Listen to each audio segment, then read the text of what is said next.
Good morning friends, నా పేరు వచ్చేసి గోపాల్ రెడ్డి. నేర్పుగా సదాభిప్రాయం ఏర్పరచుకోవటం ఎలా? ఇతరులకు మన మీద ఉన్న అభిప్రాయాన్ని మనం చాలా వరకు నియంత్రించుకోగలం. మన ప్రవర్తన ఆధారంగానే అవతలి వారు మన మీద ఓ అభిప్రాయాన్ని ఏర్పరచుకుంటారు. ఈ విషయం తెలిసే మనం కొత్తగా పరిచయం అయ్యే వారికి సాధ్యమైనంత మంచి అభిప్రాయం కలిగేటట్టుగా మసులుకుంటాం. మీరు మీ గురించి ఇతరులు మంచిగా ఆలోచించాలనుకున్న మీ పట్ల గౌరవం, ఆరాధన కలిగేలా చూసుకోవాలన్న మీకు ఆ స్థాయి ఉందన్న అభిప్రాయాన్ని వారికి కలిగి ఉండాలి. అది మీకు ఇచ్చుకునే విలువ. మిమ్మల్ని చూసి మీరు గర్వపడండి. అలాగని అహంకారం పనికిరాదు. మీరు చేస్తున్న పని, ఎక్కడ చేస్తున్నారు, ఏం చేస్తున్నారు తదితరమైన వాటిని చూసి పొంగిపోండి. జీవితంలో మీరు ఉన్న స్థాయిని చూసుకొని ఎప్పుడు పశ్చాత్తాపానికి గురి కాకండి. మీరే ఆ విషయం గ్రహించి మిమ్మల్ని మీరు ఉన్నతంగా గౌరవించుకోండి. మిమ్మల్ని చూసుకొని మీరు ఉప్పొంగిపోండి. ఉదాహరణ, మీరు బతకటానికి ఏం చేస్తారు అన్న ప్రశ్న ఎవరైనా వేసినప్పుడు దానికి మీరు ఎలా సమాధానం చెబుతారనేది చాలా ముఖ్యం. ఉదాహరణకు, మీరు బీమా పత్రాలు అమ్ముతారనుకోండి. దానికి ఆత్మవిశ్వాసంతో గర్వపడేలా చెప్పే సమాధానం ఎలా ఉంటుందో ఆలోచించండి. చాలామంది ఖాళీగా ఉండే వాళ్ళ మాదిరిగానే బీమా పత్రాలు అమ్ముతాను అని చెబితే ఈ సమాధానం వారిని అంతగా ఆకర్షించదు. కారణం, వారిని ఆకర్షించగల స్థాయిలో మీరు సమర్థులు అన్న విషయాన్ని మీరు చెప్పుకోలేదు. మిమ్మల్ని మీరు హుందాగా గౌరవించుకోండి. నా అదృష్టం కొద్దీ దేశంలోనే అద్భుతమైన బీమా కంపెనీతో కలిసి పనిచేస్తున్నాను, బ్లాక్ ఇన్సూరెన్స్ కంపెనీ.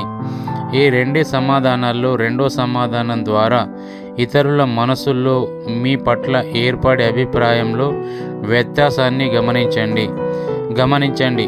ఇతరుల దృష్టిలో మీ పైన మంచి ముద్ర పడాలంటే ఇలా చేయాలి. మొదటి వచ్చేసి నిజాయితీగా ఉండండి. చౌకబారు పొగడ్తలకు, డొల్ల హామీలకు, అర్థం లేని వ్యాఖ్యానాలకు దూరంగా ఉండండి. మీరు చేయగలిగినవే చెప్పండి. మీరు చెప్పే మాటలపైన మీకు సంపూర్ణ విశ్వాసం ఉండాలి. రెండవది వచ్చేసి ఉత్సాహం కలిగించండి. మీరు చేస్తున్న పనిని బయట పెట్టడం ద్వారా మీరు సాధించగలిగేది వెలలేని ఆస్తి. ఉత్సాహం అనేది అంటువ్యాధి లాంటిది. అది ఒక చోట ఆగదు. ఒక చోట మీరు ప్రారంభిస్తే అది అలా కొనసాగుతూనే ఉంటుంది. మూడవది వచ్చేసి అమితమైన వ్యాకులతకు లోను కాకండి.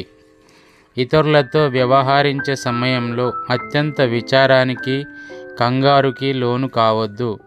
ఈ ఆందోళన ఇతరుల్లో రకరకాల సందేహాలకు కారణమవుతుంది. మీరు ఒత్తిడి చేసి ఇతరుల చేత పని చేయిస్తే వారికి మీ పైన రకరకాల సందేహాలు కలుగుతాయి. మరింత బేరమాడాలన్న నిర్ణయానికి వస్తారు. మీ ఆందోళనను దాచిపెట్టుకోండి. ఈ విషయంలో నటుడిగా వ్యవహరించండి.